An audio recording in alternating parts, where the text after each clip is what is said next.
Hemos estado considerando, hermanos, la unidad de la iglesia, porque Dios dispuso que su iglesia fuese una y además que su iglesia estuviese unida.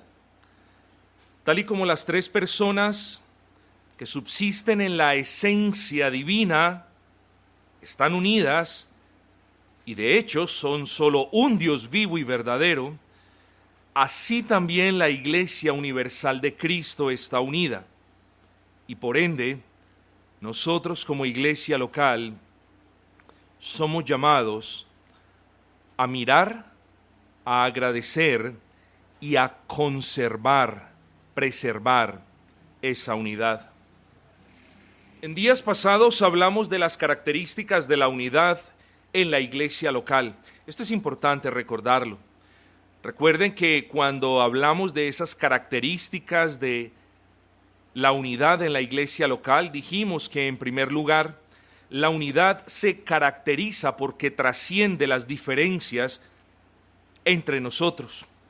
No importa de qué raza sea usted, qué lenguaje tenga usted, la unidad en la iglesia se percibe, se conoce, porque es mucho más grande y trasciende, irrumpe en cualquier diferencia que nosotros tengamos como seres humanos. También hablamos de que esa unidad se caracteriza no solamente porque, en segundo lugar, los miembros de esa iglesia tienen un mismo propósito, sino que en tercer lugar tienen la misma determinación para alcanzar un propósito. De nada sirve que tengamos muy buenos y dignos deseos si no estamos unidos en la determinación para alcanzarlos. Esa unidad se conoce en el amor que nosotros le tenemos a Dios, pero en el amor que nosotros le damos a otros hermanos. Y en quinto lugar hablamos de que esa unidad se conoce por una adherencia a la fe, es decir, a las doctrinas sobre las cuales la iglesia fue edificada. Dijimos, hermanos, es bueno, que la unidad de la Iglesia Universal es imperturbable. Imperturbable en el sentido de que, independiente de las diferencias que tengamos las iglesias locales, eso no afecta la unidad invisible y absoluta de la Iglesia Universal, como muchos lo quieren hacer creer. Por lo tanto, concluimos que ninguna iglesia local ni es llamada ni es obligada a renunciar a sus convicciones dogmáticas para preservar una unidad externa. Eso le tiene que quedar a usted muy en claro, porque vivimos en días de rampante ecumenismo, incluso dentro de las iglesias reformadas. Así que no, Dios no nos llama a renunciar a nuestras convicciones doctrinales, ni al grado de nuestras convicciones doctrinales. Pero mis amados, hoy no hablaremos de unidad, sino que hablaremos de algo que existe en abundancia y de manera diversa dentro de la unidad. Le voy a poner un ejemplo muy básico. Hoy no hablaremos de la plaza de mercado per se. Hoy hablaremos de toda la variedad de elementos que se encuentran en la plaza. No hablaremos de unidad, hablaremos de una gran diversidad de cuestiones, ya usted va a enterarse cuáles, que hay dentro de la iglesia, hermanos. Cuestiones, bendiciones que Dios reparte con liberalidad. Cuestiones, hermanos, que son de gran importancia para usted como ser humano y para usted como parte de la iglesia a la que usted asiste. Así que de una correcta comprensión de este texto y de su aplicación, depende en mucha parte nuestra instrumentalidad, incluso nuestro gozo dentro de la iglesia local. Si usted no comprende este texto y no comprende lo que hizo Cristo y no comprende lo que le dio Cristo, poco es lo que usted va a hacer para Cristo.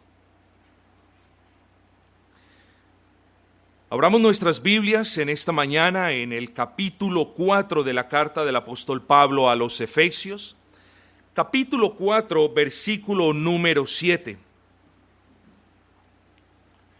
Dice la Escritura, pero a cada uno de nosotros fue dada la gracia conforme a la medida del don de Cristo.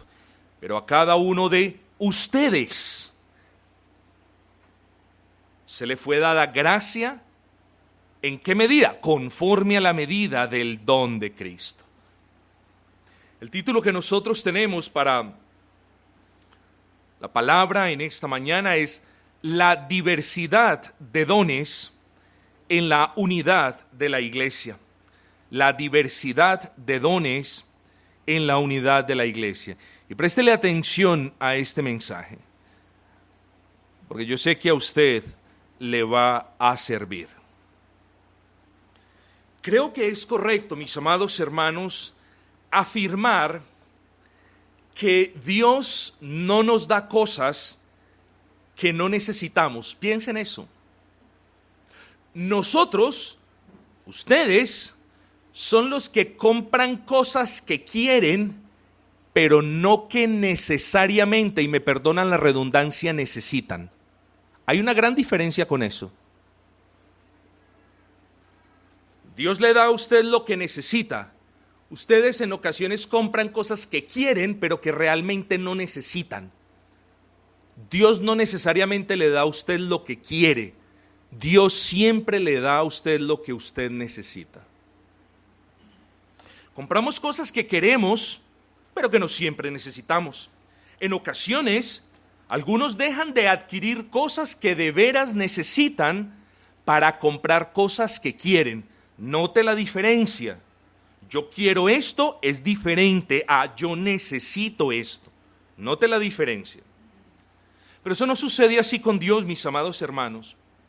Dios nos bendice, nos provee, nos da, nos suple todo lo que nosotros necesitamos para honrarlo.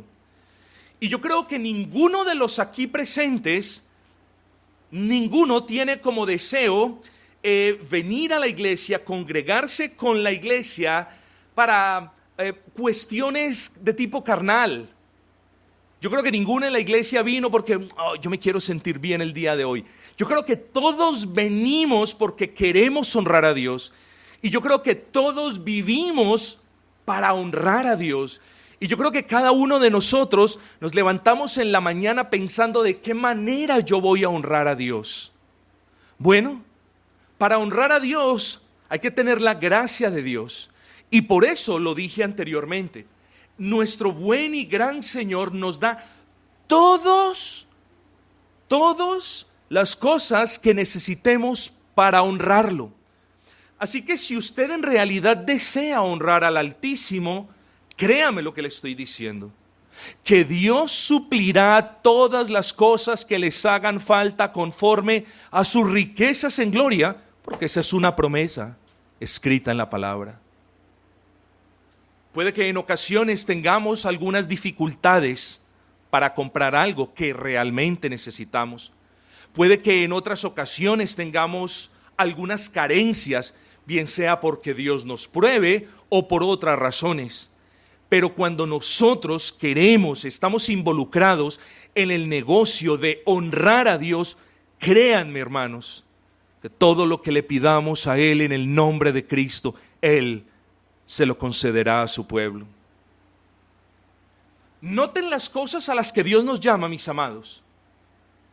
¿Y quién de nosotros o qué iglesia podría ejecutar estas labores sin que Dios antes la bendiga? No hay mucho evangelio por predicar, pero ¿quién puede predicar el evangelio si Dios no mueve los corazones para que los hermanos salgan y prediquen el evangelio? No hay mucho por santificarnos. ¿Qué cree usted? Claro que sí. Pero ¿quién se puede santificar a menos de que Dios le conceda la gracia para apartarse del pecado y para hacer lo bueno? Hay mucho por edificarnos en doctrina, en amor y en servicio. Pero ¿qué iglesia lo puede hacer sin que antes Dios le supla la gracia para poderlo hacer? Noten entonces que estamos frente a una inmensa comisión delante de nuestro Señor que Él nos pone a nosotros y que no podemos cumplir a menos de que Él nos dé todo lo que nos haga falta para cumplirla, entienda eso. Porque servirle al Señor no solamente es un privilegio y no solamente es algo hermoso, sino que es algo grande, hermanos. Es algo que solamente los verdaderos creyentes pueden hacer. Por tanto, nadie puede entonces obedecer al Señor en esos asuntos en el que Él nos ordena que le obedezcamos, a menos que Dios nos haya dado la gracia. Necesitamos entonces la gracia de Dios, pero eso lo tenemos en claro. Y mis amados, lo he dicho últimamente muchas veces, pero Dios nos salva por gracia. Y no solamente nos salva por gracia, sino que a su pueblo le concede su gracia. A todos, escuche esto, a todos y a cada uno de los creyentes, Dios les concede su gracia. Ah, sí, pero no solamente los salva por gracia, sino que consigna, deposita a favor del creyente su gracia para que todos los creyentes seamos partícipes de un grandísimo privilegio como lo es el servicio cristiano. Note esto, nos salva por gracia, pero también nos concede la gracia. ¿Para qué? Para que con esa gracia con la que hemos sido bendecidos, nosotros podamos servirle y honrarle. Esas dos cosas van juntas, van entrelazadas, son inseparables. Usted no puede decir, Dios me ha concedido, me ha salvado a mí por gracia. Ah, no, pero de gracia para servirle no tengo. No. Si eso está sucediendo en su vida, hay algo que no está funcionando bien en su vida. Es importante que usted note, mi amado, que el servicio cristiano no es necesariamente una actividad que a usted le gusta. No es salir con los hermanos para tener comunión con ellos. No es hacer algo bueno para la comunidad. El servicio cristiano se compone de todas aquellas cosas a las que Dios nos llama a participar. ¿A quiénes? Hágase la pregunta. Si hemos argumentado que Dios a los suyos los salva por gracia, y si hemos dicho, y ahora lo vamos a argumentar bíblicamente, y si hemos dicho de que aquellos salvados Dios también les consigna a su favor gracia para honrarle, entonces tenemos que llegar a la conclusión de que Dios nos llama a todos a servirle. No al pastor, no al hermano que toma el púlpito, no al hermano que sale a evangelizar, sino a todos, sin excepción. Y ustedes lo van a comprender ahora, mis amados hermanos. Mire lo que dice el versículo 7. Léalo. Si usted es cristiano, esto es para usted, no para mí. Pero a cada uno de nosotros fue dada la gracia conforme a la medida del don de Cristo. Aquí nosotros hablamos de dones, de bendiciones que Dios le imparte, no a algunos cristianos, sino a todos los que verdaderamente han creído en el nombre de Cristo. ¿Qué le estoy diciendo? Que absolutamente todos, sin excepción alguna, de los que ha creído en el nombre de Cristo, tiene uno, dos o varios dones que son producto de la gracia de Cristo, pero que deben ser usados por usted para la gloria de Cristo. ¿Cuáles son los suyos? ¿Y por qué no los está usando? Piensa en eso. ¿Cuáles son los suyos? Si su respuesta es no tengo ningún don para servir, entonces tenga cuidado, porque eso de manera automática puede estarle diciendo que Dios no ha obrado en usted para salvación. Esa es la inferencia, eso es lo que se infiere de aquí directamente. No, pastor, yo no tengo ningún don para servir en la iglesia, ninguno. Uy, probablemente entonces usted no sea parte de la iglesia. O si la respuesta es, pastor, humildemente, yo sí creo que tengo dones para servir en la iglesia. Pero entonces, ¿cuál es su rebeldía? ¿Por qué no los está poniendo al servicio de la iglesia? Note que de estos razonamientos un cristiano no sale bien librado, mi hermano. Este pasaje nos habla en términos generales de 4 cosas relacionadas con los dones que el Señor le concede a la iglesia. Solo que por cuestiones de tiempo, hoy trataremos 2 nomás. Y los 2 puntos que trataremos en esta mañana es quiénes reciben los dones y, en segundo lugar, quién es el dador de los dones. Versículo número 7. Pero a cada uno de nosotros fue dada la gracia conforme a la medida del don de Cristo. Es claro lo que dice el versículo, y espero que a ninguno de nosotros se nos olvide. Todos, absolutamente todos en la iglesia, todos los creyentes, hemos recibido dones, regalos de índole inmerecido, porque así se deben definir los dones, regalos de índole inmerecido, impartidos a nosotros de manera soberana, y a eso le llamamos don.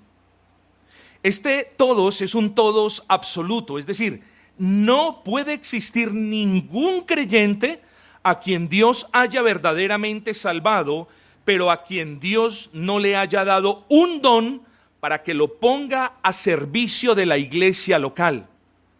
Usted me puede decir, no, pastor, pero yo pongo mis cositas a servicio de mi casa y del trabajo. No, ojo, esos son destrezas, habilidades que usted tiene.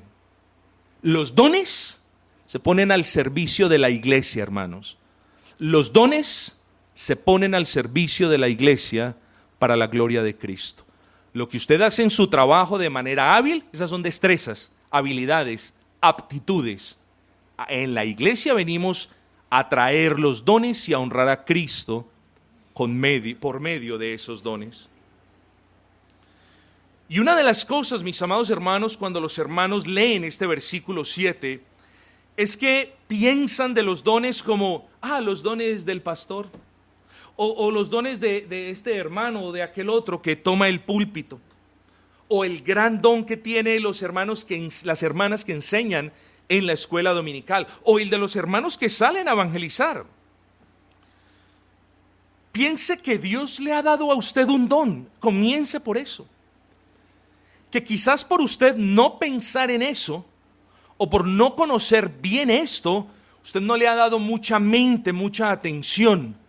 Pero es menester que a partir de hoy, se lo recomiendo, usted le preste atención a aquello con lo que Dios ha adornado su alma. Y no ha adornado su alma con un don, ni para que usted se ufane de ese don, ni para que usted se enseñoree de otros por medio de ese don, ni para que usted divida la iglesia por ese don, sino que Dios le ha dado ese don a usted para que usted glorifique a Cristo, principalmente en el contexto de la iglesia. Así que la pregunta es, ¿lo está haciendo o no lo está haciendo, mi amado?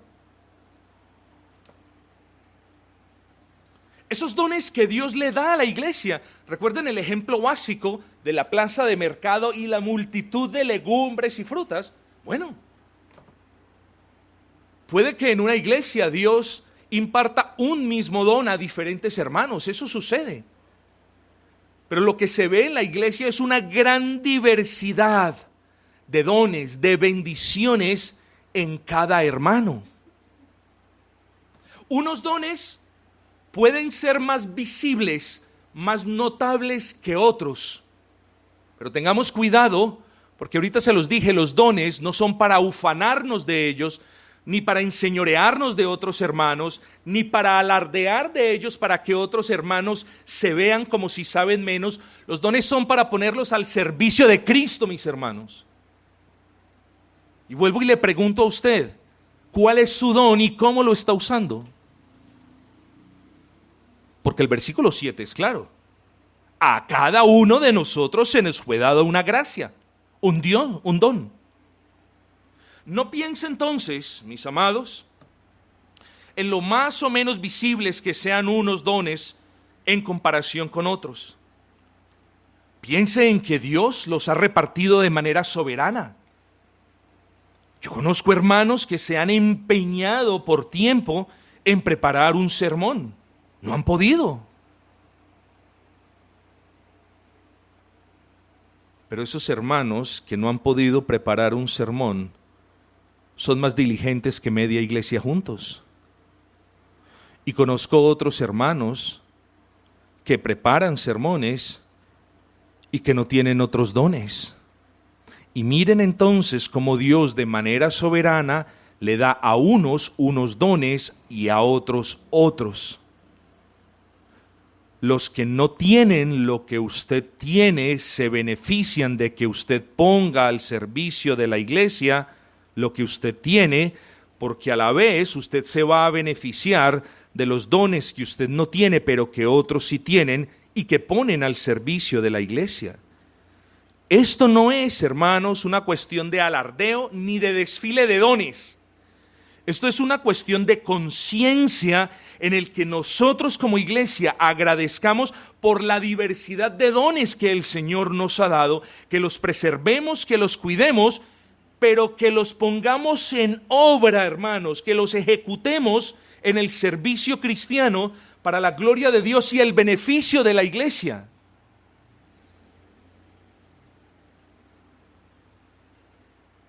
Entonces, hermanos, mire el don como esa capacidad particular que Dios le ha dado a cada creyente. Así que si usted es un creyente, esta palabra es para usted.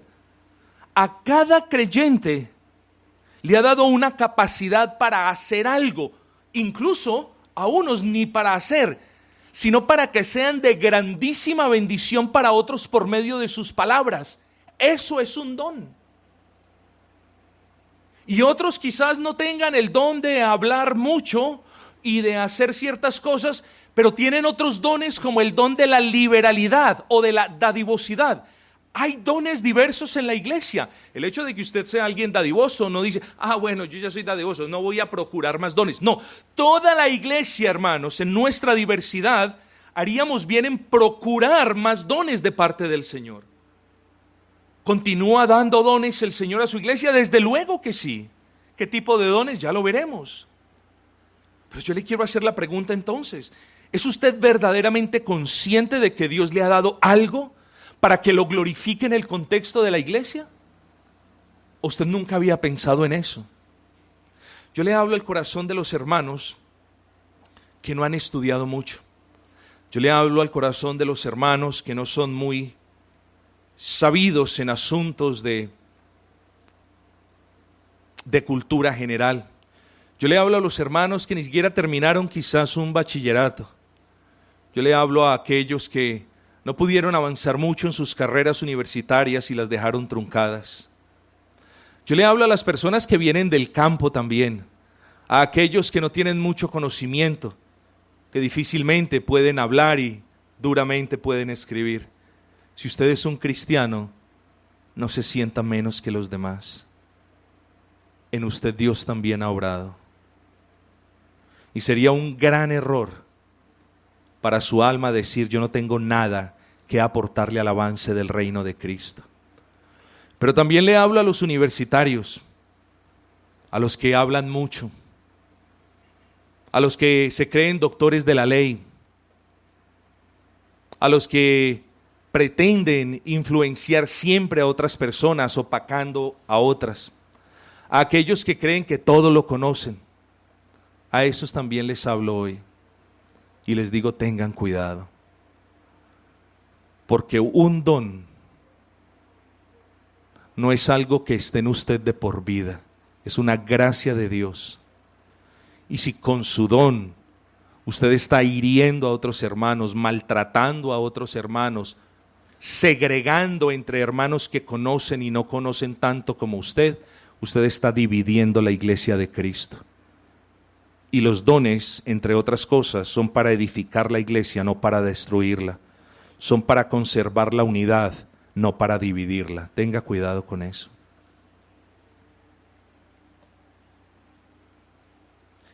A cada uno de ustedes, versículo 7, les fue dada la gracia conforme a la medida del don de Cristo. Cuando hablamos de los dones, no estamos haciendo referencia a esos dones especiales o particulares, extraordinarios de la iglesia local. No hacemos referencia a esos dones fundacionales que el Espíritu repartió cuando la iglesia estaba siendo fundada, cimentada, levantada. No hablamos entonces ni de profecía, entiéndase profecía como la acción y el efecto de predecir cuestiones futuras, porque tenemos que hablar de profecía, la otra semana vamos a hablar de profecía desde otro punto de vista. Así que no hablamos de profecías, ni de lenguas, ni de milagros, ni tampoco de sanidades. ¿Por qué? Estos se llaman dones especiales, dones extraordinarios o los dones fundacionales de la iglesia. ¿En qué sentido son fundacionales? En el sentido de que estos dones eran indispensables en ese periodo en el que el canon, la escritura, estaba siendo inspirada, en el que la iglesia estaba siendo levantada. Por lo tanto, cuando esos cimientos quedaron establecidos, cuando la escritura terminó de ser inspirada, cuando ya los fundamentos quedaron en su lugar, ya no había por ende más necesidad de estos dones, los cuales muchos de ellos autentificaban, de la misma manera como usted va a una notaría que le autentifiquen de que un documento es cierto o no es cierto, así también estos dones autentificaban la veracidad de las palabras que los apóstoles del Nuevo Testamento obviamente estaban trayéndole al pueblo. Así que una vez quedó esto firme, ya no hubo necesidad más de estos dones. Pero los dones a los que hace referencia, mis amados hermanos, el versículo 7, para nuestros tiempos ya, porque ya pasó la etapa fundacional de la iglesia. ¿Qué hace un edificio cuando excava y pone los cimientos? Empieza a ser edificado. Así la iglesia. Los fundamentos de la iglesia ya quedaron empotrados. Ahora nosotros estamos en el proceso de edificación. Por lo tanto, estos dones no son dones fundacionales, como si lo fueron en aquel entonces, son dones para edificación. ¿Entendió el punto? Dios nos salva por gracia y nos da su gracia en los dones para que cada uno de nosotros aporte su grano de arena en la edificación de la iglesia, hermanos. No podemos apartarnos de esta realidad, hermanos. ¿Cuál es su don? Vuelvo y le pregunto por tercera vez. ¿Cuál es su don? ¿Y cómo lo está poniendo al servicio de la iglesia? Es que hay gran diversidad. Tenemos el don de intercesión, las personas que interceden a diario por las necesidades de los hermanos, por la necesidad de la iglesia, y nadie los conoce. Tenemos el don de la enseñanza, de aquel que puede abrir la palabra, leer la palabra, entender la palabra y explicar la palabra. Eso no es de todos. Tenemos el don de la repartición, de aquellos con esa gran habilidad de repartir alimentos, de organizar, de coordinar. Tenemos el don de la edificación y de la exhortación. Espero que todos lo poseamos. Hay personas con un don especial para animar a otras. ¡Qué bendición eso! Tenemos, hermanos, el don de las personas compasivas. Tenemos el don de la dadivosidad. Tenemos el don de la hospitalidad. ¿Y qué me dicen del don del servicio? Hay abundancia de dones. ¿Cuál es el suyo? ¿Y cómo está siendo usted de bendición para la iglesia local? ¿Y cómo usted está glorificando a Dios por medio del ejercicio del don que Dios le ha dado? ¿Cómo lo está haciendo? Es algo que usted se tiene que preguntar, mi hermano. Porque toda la vida en la iglesia, Dios no nos ha puesto en la iglesia para ordeñar, sacar bendiciones, sentirnos bien, alimentarnos. Pero ¿yo qué le estoy dando a la iglesia? 2 monedas. Yo prefiero que usted también sirva en la iglesia. Debemos hacerlo uno, no olvidándonos de lo otro.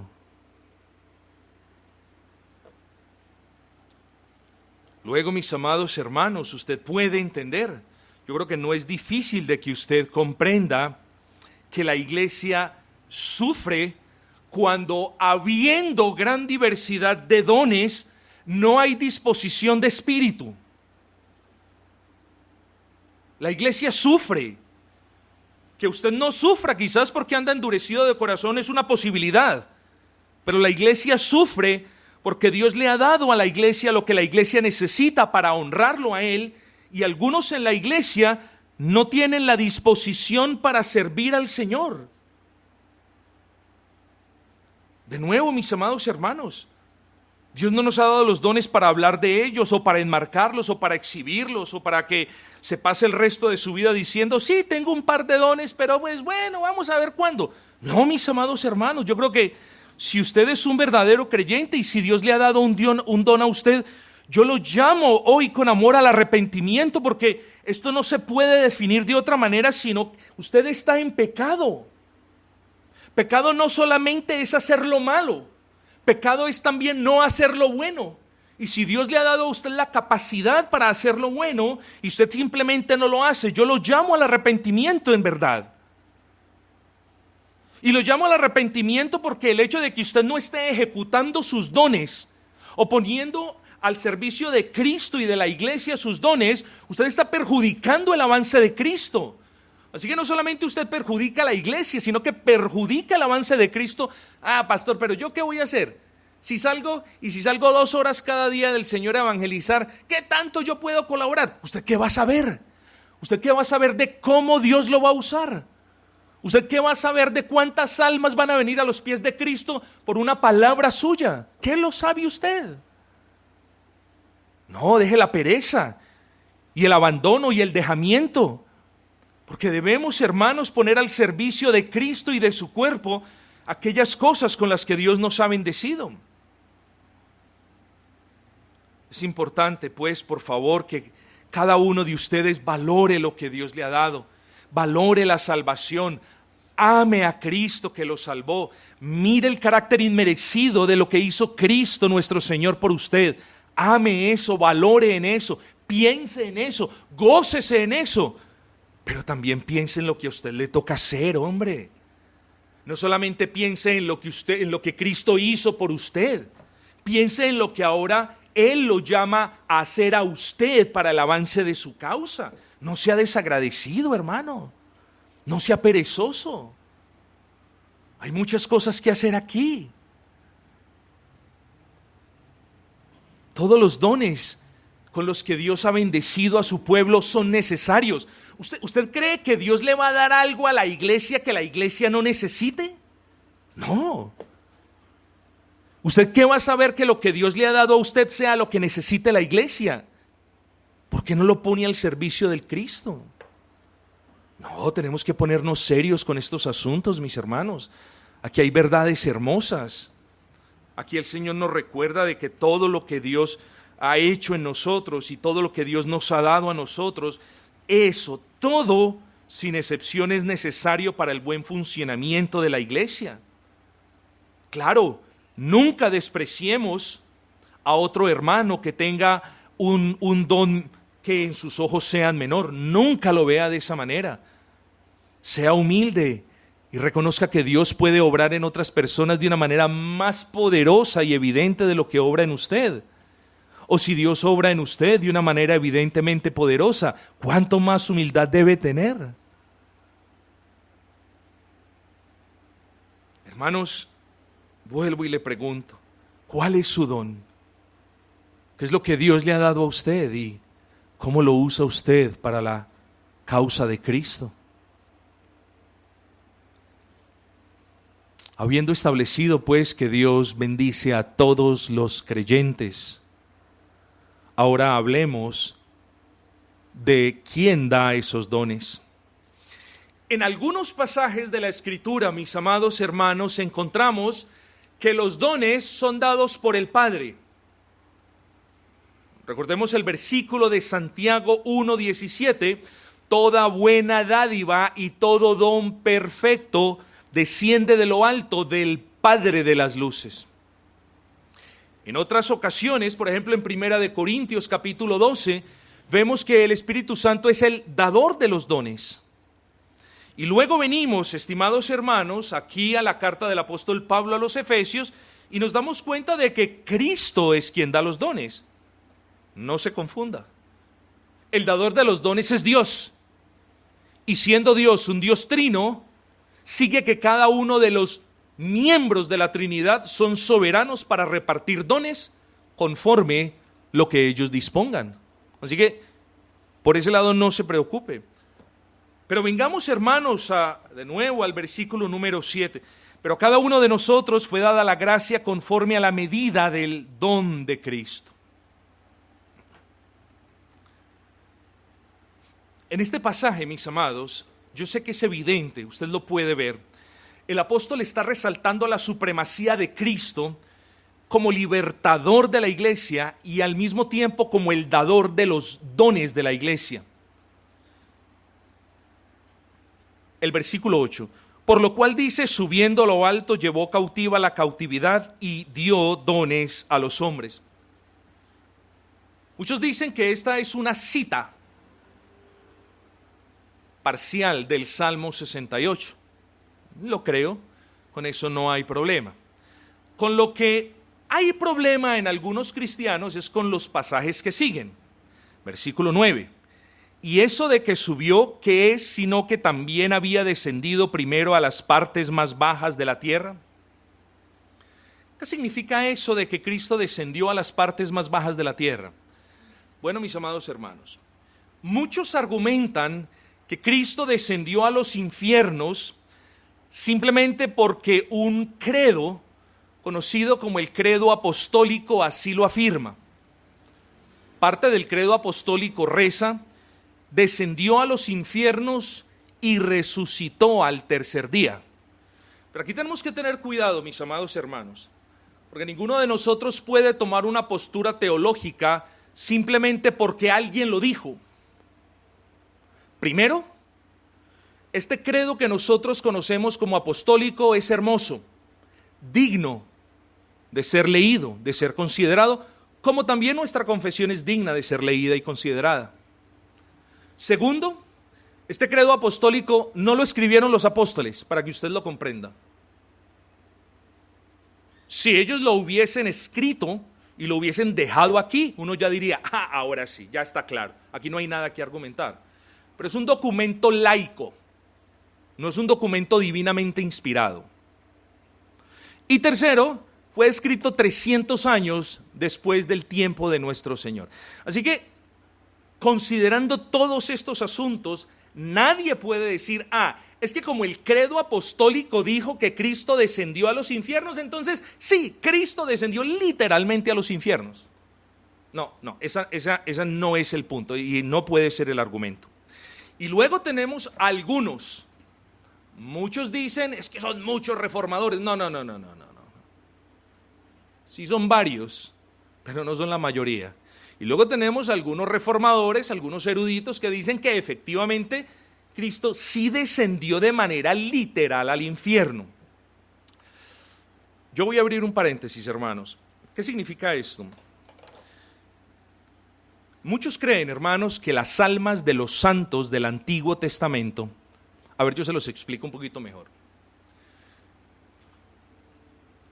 Muchos argumentan que todo el universo es conocido en términos de espacio, cielos, tierra y debajo de la tierra.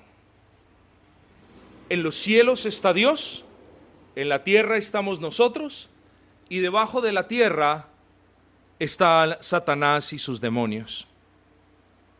Luego continúan argumentando que los santos del Antiguo Testamento, como no tenían la esperanza de ese Cristo, pero como ese Cristo aún no había venido para liberarlos, muchos creen que el Seol o la muerte se divide en dos cámaras o compartimientos.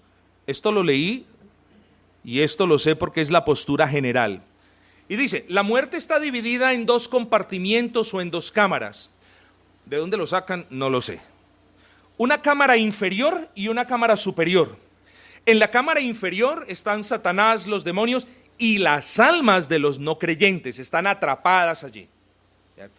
Y hay una cámara superior a la que ellos dicen es el seno de Abraham, que es donde están todos los muertos que perecieron sin haber visto a ese Cristo. Lo vieron desde lejos por fe. Nosotros ahora no lo vemos de lejos por fe, nosotros ahora lo vemos hacia atrás porque ese Cristo ya vino. Entonces ellos argumentan que cuando Cristo fue sepultado, Él literalmente descendió a los infiernos para entonces abrir las puertas, las celdas de las almas de los creyentes que habían estado allí cautivos, sin tormentos, más bien siendo consolados, pero entonces Cristo sí descendió a los infiernos para abrir las compuertas, para que todas las almas de los que creyeron en ese Cristo fueran liberadas por Él. Hermanos, esa posición tiene uno o dos aspectos loables y yo lo comprendo, pero esa no ha sido la posición generalizada de la iglesia cristiana, hermanos. Entonces, la pregunta es, ¿qué creemos? Cristo no descendió literalmente a los infiernos, hermanos. A lo que hace referencia el apóstol Pablo con la expresión Cristo descendió primero a las partes más bajas de la tierra, es a que la exaltación de Cristo a lo sumo fue precedida por una humillación a lo sumo. Y estas son mis palabras, que por cierto pude respaldar con muchos comentaristas, porque este es un punto álgido del que algunos hermanos se pegan para hacer una división. Aquí no hay ninguna división, mis amados hermanos. Aquí no hay ninguna división, ni esto tendría que causar división en nada. Así que nosotros creemos, hermanos, que simplemente Pablo está haciendo referencia a la humillación a lo sumo de Cristo antes de que fuese exaltado a lo sumo en los cielos. Y pocas veces cito yo a Juan Calvino, quien dice lo siguiente: torturar estas palabras para que signifiquen el infierno es una tontería en gran extremo. El apóstol hace una comparación, pero no entre una parte de la tierra y una más baja, sino entre las tierras y el cielo. Como si hubiera dicho, de esa elevada morada, Cristo descendió a las profundidades de nuestro abismo en la tierra. Eso es lo que creemos. Yo plenamente me identifico con esta postura, hermanos. De hecho, solamente por abrir un paréntesis, estuve indagando un libro muy, muy conocido por estos días al respecto del descenso de Cristo. Hermanos, muy loable, muy didáctico, pero sus argumentos en realidad no me convencieron.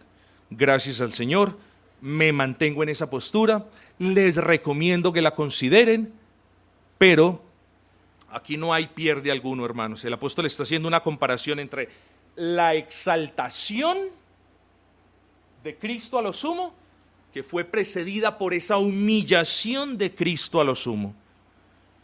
Así que, hermanos, meditemos ya para terminar en ese Cristo. Él es el dador de los dones. Ese Cristo, hermanos, al que bendecimos, al que amamos, al que adoramos, descendió de los cielos a la bajeza de esta tierra para cargar con el pecado de la iglesia. Ese Cristo, hermanos, murió en un estado de humillación aquí en lo bajo de esta tierra, para pagar ahora sí por los pecados de su iglesia. Ese Cristo fue sepultado aquí en esta tierra, para que de allí se levantara con todo el honor y la gloria y el poderío, y ahora esté llenando los cielos, y desde el trono de su majestad imparta diversidad de dones a su iglesia.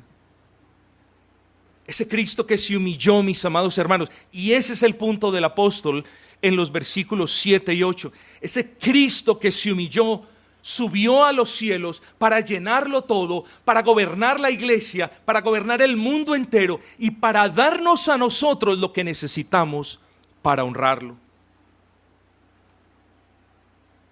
Mi hermano, ¿cuál es su don y cómo lo está usando en la iglesia? ¿Cuál es su don? Piense en eso. Piense en el amor que Dios le ha manifestado en la persona de Cristo. Piense en la obra de Cristo en la cruz del Calvario. Piense en su muerte. Piense en su gloriosa resurrección.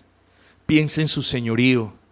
Y ahora piense, ¿todo eso lo hizo Cristo para que yo no haga nada para Cristo? ¿Podrá usted concluir que Dios hizo todo eso con interés? Ciertísimamente no. Pero ¿puede usted llegar a la conclusión de que Dios envió a su Hijo para que Él lograra todas las bendiciones en las regiones celestes y fueran imputadas a usted por gracia en Cristo?